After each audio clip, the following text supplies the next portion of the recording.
Greetings, Whale Nation. I'm back, making videos again. Now, I'm sorry this video got out a bit late because I've been swamped with schoolwork, so I may not be able to get videos out as quick as I did last year because I'm taking a whole lot of hours this semester.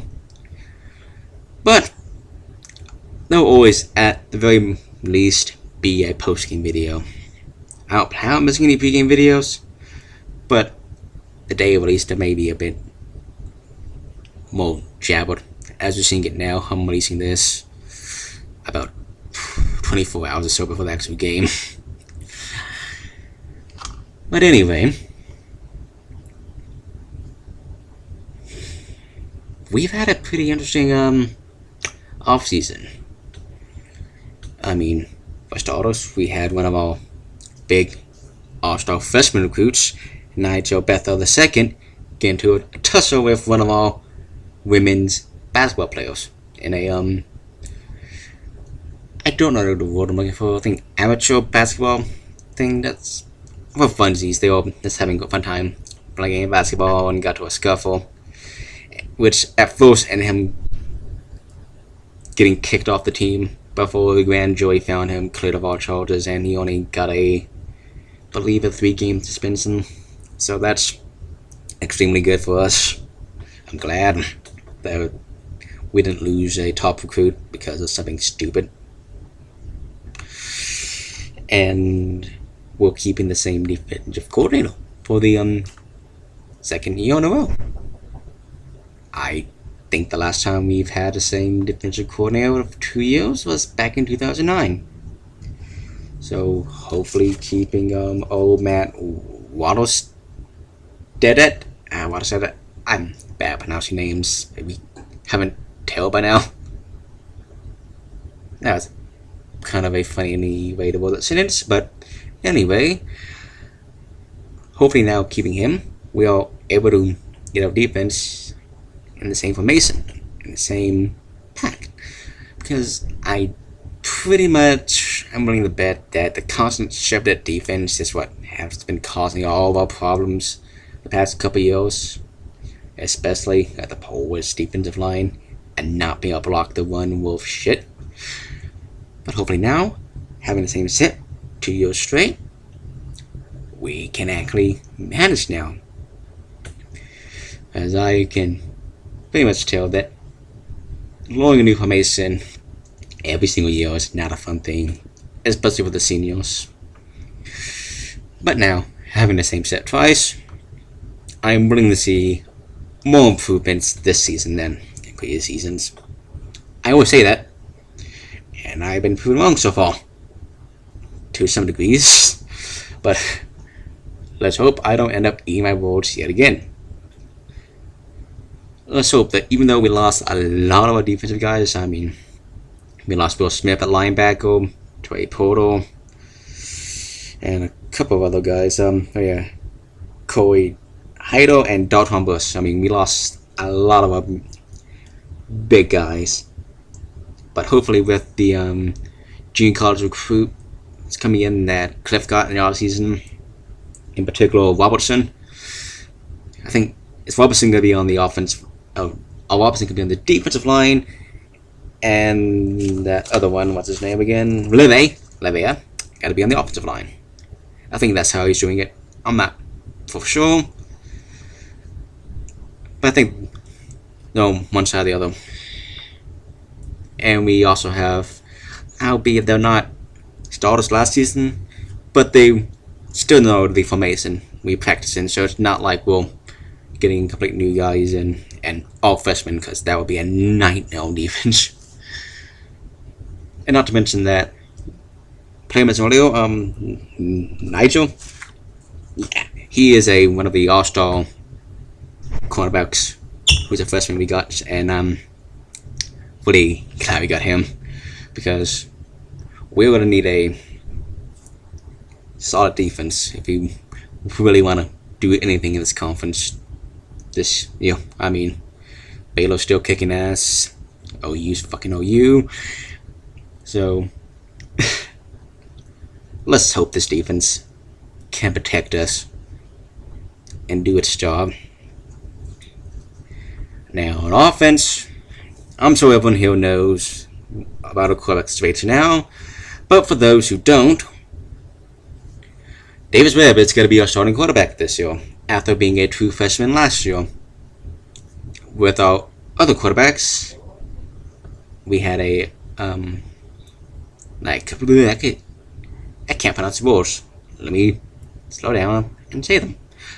With Baker Mayfield heading off to OU, who of course cannot play at all this season due to a binding in the conference that doesn't allow intra-conference transfers to play that season they transfer. Michael Brewer went to Virginia Tech. There we go.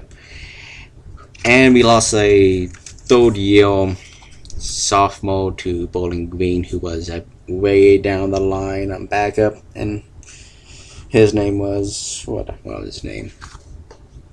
I don't think somebody would kill, but it was Nicholas something. I can't remember his last name. So I can understand why they left. I mean, I have heard nothing against them for leaving and pursuing their own goals and whatnot. Best of luck to them.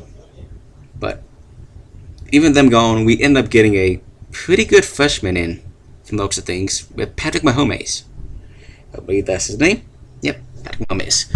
Now,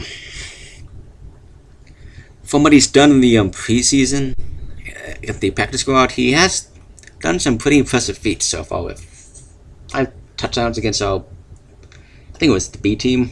I'm not exactly sure. Don't quote me on that.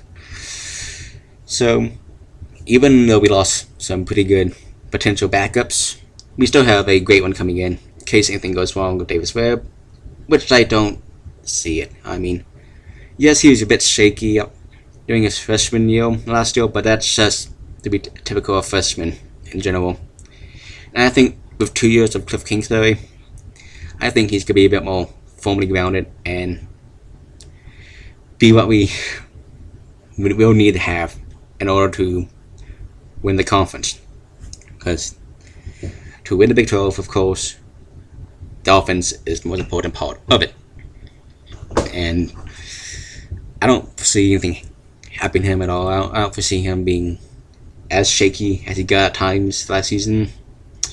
And if anything bad happens to him, God forbid, we still have a great backup. So we'll pretty well there. But on offense, we have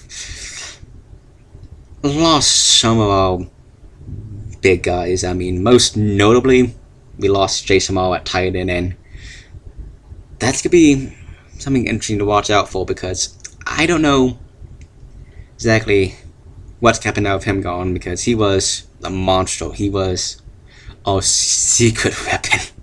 I mean, he was our favorite target to go through, because he was a big guy and could just plow through the field. And we also, of course, lost one of our main receivers with Eric Ward. So things may not be too great there, but we also have a few returning veterans with Joaquin Grant and Bradley Marquez, who thankfully did not pursue the minor league offer with the Mets and decided to stay here for his senior year, which is so good, because I think we're definitely going to need him on offense, because our receiving core is still made up of transfers, freshmen. I think there's a freshman, or at least one of them all, and a few non-starters from last year. So it's gonna be interesting, to say the least. But a big thing on offense we have, which is a big grab, was the offensive tag position of, I'm gonna butcher this name, and I apologize profusely, but Madison Akamahoni. I'm pretty sure I butchered that, but I'm pretty sure you guys know who I'm talking about. I hope. And from things I've read about him since I just got a bit cut up, he seems to be a pick that everyone wanted, yet he went to us, which is something I am exceedingly glad for. Now then, anything else I need to talk about what happened in the offseason that's worth noting? Jason Moore, oh yeah, on defense we also lost Corey Heido and Dalton Bush. I'm not sure I mentioned them, but just make sure I'm throwing in right now. Yeah, I'm gonna do a call show to make sure I don't forget. Only small things, but anyway, now we can get on to the nitty gritty. Because this week we're taking on Central Arkansas, who is one of the better FCS teams. That's not really saying a lot, seeing how even the better FCS teams are equal to some of the worst FBS teams. I mean, the only FCS team I really feel is North Dakota State. But this season, I'm not so sure about them. Anyways, Central Arkansas does have been making it close with FBS teams. But the teams they have made it close with are teams that don't have a whole lot of relevancy in college football. At least right now. Like, they last year made a game against Colorado, who hasn't been that good in a couple of years. There was Hawaii in 2009. They also haven't been too relevant. And there's two others they made it close with, who I can't remember off the top of my head. But I think one of them was Louisiana Tech. I hope I'm right. Anyways, it's really hard to get a judge for what the game's going to be like since no one has really played yet. Which is why I always do the off-season stuff in this video. Because otherwise it'll be about a minute long. Because personally, I don't know too much about Central Arkansas or other FCS teams in general. But what I do know is that this game is going to be a kickoff to our probably greatest home season we've had in a long time. We're facing Arkansas here, OU, Texas, and dang it, what's the other one facing here? I think, yeah, it's Kansas and West Virginia. This would have been a perfect home season if we were facing TCU instead of Kansas, but that's just my own opinion. Now, well, okay, here we go. Sorry, I'm a bit tired. Now, well, Central Arkansas has given problems to the FBS team before. As I'm pretty much clearly implied, I don't think this will be a problem with Tech. I think now with an more experienced quarterback, who's not a freshman at front anymore, because he was a freshman last year. See what I did there? That it's going to be a return to that L streak style that Kimberly promised us last year, and he said it's going to be even greater this year, which is going to be fantastic. I can't wait to see this. I mean, this is an exciting season so far, from looks of things. And I don't see Central Arkansas's defense being prepared for a team like ours, since they haven't really took on a offense like us. I mean, they haven't took on a Big 12 team or an SEC team. I mean, you know what I'm trying to say. They haven't taken on an SEC team and made it close, or a Big 12 team and made it close. They only do it against the more weaker teams. So, I see us, of course, winning this game pretty definitively. And I wish them all the best of luck. I predict the final score for this game will be huge. I don't know. 54-10, something like that. I don't have a big grasp. But until after the game, Raider Nation, guns up, Raider Power, and welcome Tech. It's good to be back.